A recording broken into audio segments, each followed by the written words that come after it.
naye waliwo amakubo amalala.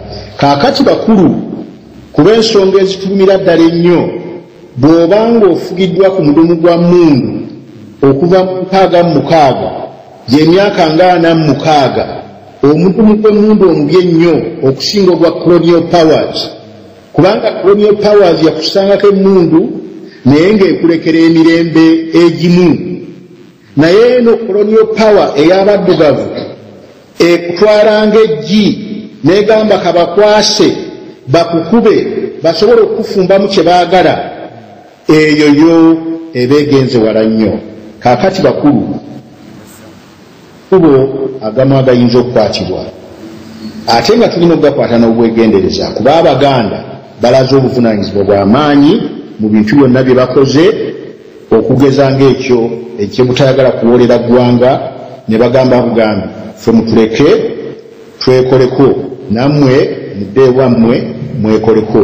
Naye nga bitu biyinza okukolera awamu tujja bikola, kuba Omuganda neetaaga oluguudo olulungi olutuuka Embalala kuba amatooke emmere yange, n'ekirala era njagala ab'Embalala bajje mu Kampala bagule ebintu, na wano ku Nkumba University bajje basome, kubanga mirirwano gyaffe mu mpisa zaffe Abaganda ku kyalo. Nze nakulira Mawokutanga bwe mbagambye, sirabangako ku lutalo oluli wakati w'ekyalo ky'e Namutuya n'ekyalo ky'Ensujjumpolwe n'ekyalo ky'e Kaggaba, naye nga buli kyalo kyefuga, naye ng'enkolagana weeri oluzzi lwe twakimangako nga tuli mu kyalo kimu nga tulongoosa ffenna. N'olwekyo ffe okuddirayo ddala emabega civilization yaffe ya waggulu, kuba tumanyi okulekera omuntu emirembe gye ate tumanyi okukolagana n'omuntu ku bintu ffenna ebitukwatako bisobole okutuyamba. N'olwekyo bwe twogera ku bintu bino, kati njagala njogere ku kintu ky'amagye, kubanga amagye ky'abantu balina sensitivity y'amaanyi ku kintu ekyo. Kaakati Baganda bannange, Abaganda byonna gye muli, waliwo ebikyusekyuseemuuko mu Uganda wano, ate mubimanyi, naye tulina okubissa ku mitima nga twogera bye twogera era nga tukola bye tukola. Okusookera ddala bw'oyogera ku magye nga bwe mbazze mugoogerako, amagye g'olwaleero bw'ogoogerako omuntu asooka kulowooza ku bakulu ennyo mu magye nga General Yoweri Kaguta Museveni, General Aronda Nyakaidima, General Karebu Akwandako, General Alet Mwine, General David Tinyefunza.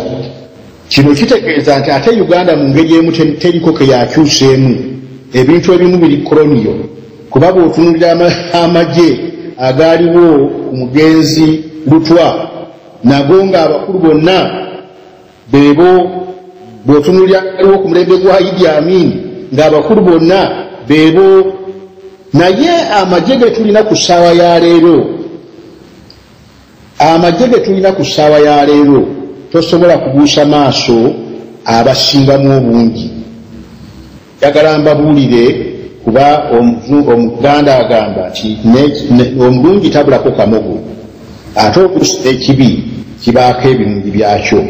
Kaakati kyenjagala okubategeeza mu magye gano ge tulina wano, ate wano wenjogerera nze ndowooza n'abasirikale abawerera tebali wala nnyo okuva wendi, kuba tulina abagenyi bano abazze mu ggwanga, ekifo kyange batera okubeerawo ddala nga bawera. Kaakati ekituufu kiri bwe kiti, omukulu Katumba Wamala mu mwaka gwa 2005 April 24 era byali ne mu Sunday magazine eya New Vision, yayogera bw'ati bw'akyali magye, kamukotinge ali mu Lungereza navunula. It was in 1979 when attending an agricultural course in Bukalasa. This was during Amini's war.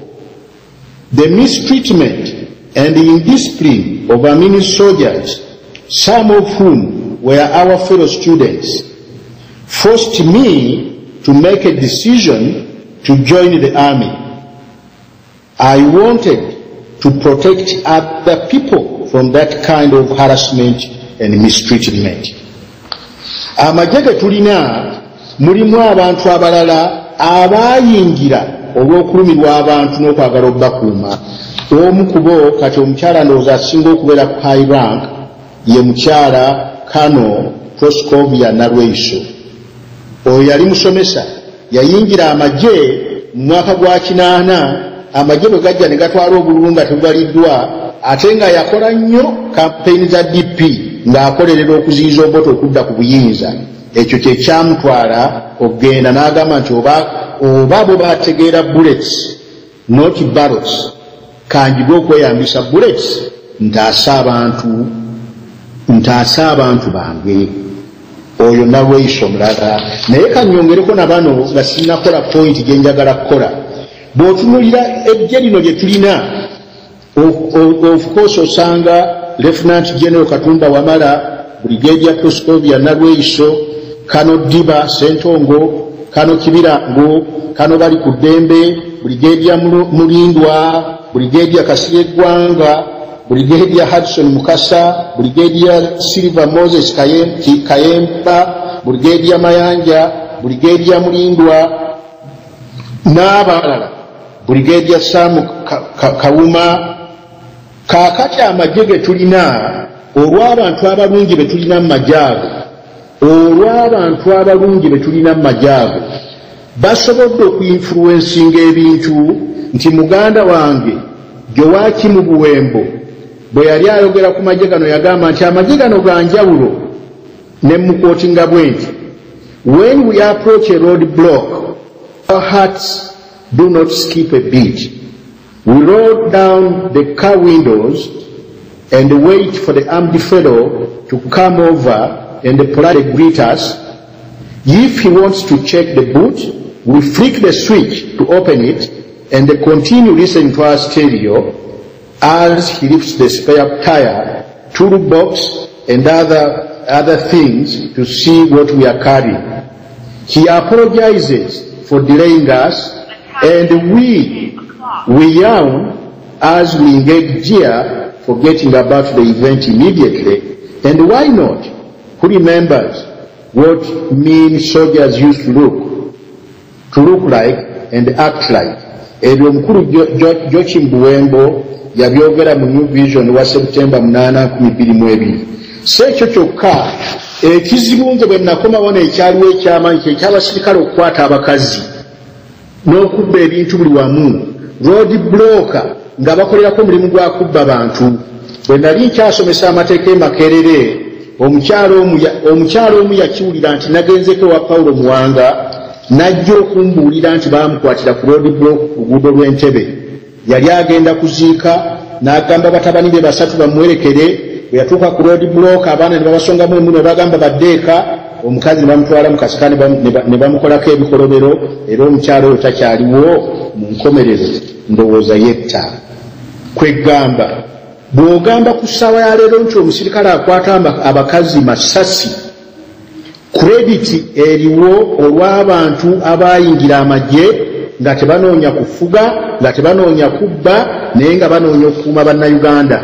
N'olwekyo nga tukwata ensonga zonna tulina okumanya nti ate civilization erinnyeeko waggulu, oba olyawo buli nkyukakyuka zonna ezijja, tulowooza ku baganda baffe bano n'abalala ababonyeebonye mu ngeri ennyingi ezitali zimu okumala emyaka n'emyaka okulaba nti tetuddayo ku mirembe gye twaliko egy'okusuzibwanga nga tetwebase.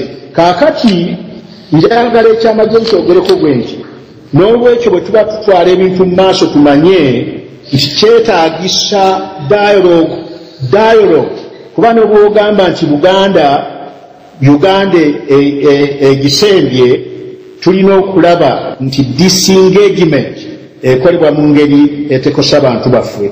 Mpozi kanjogere ku kino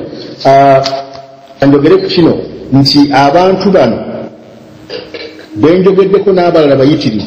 Okusooka abantu abaali mu nsiko kati abali mu magye gano batono nnyo, naye kyansonyi okulaba nti justice tebadde mu magye, ate nga justice erina okubeera mu magye, kubanga bw'oba oyagala emirembe okolerera justice.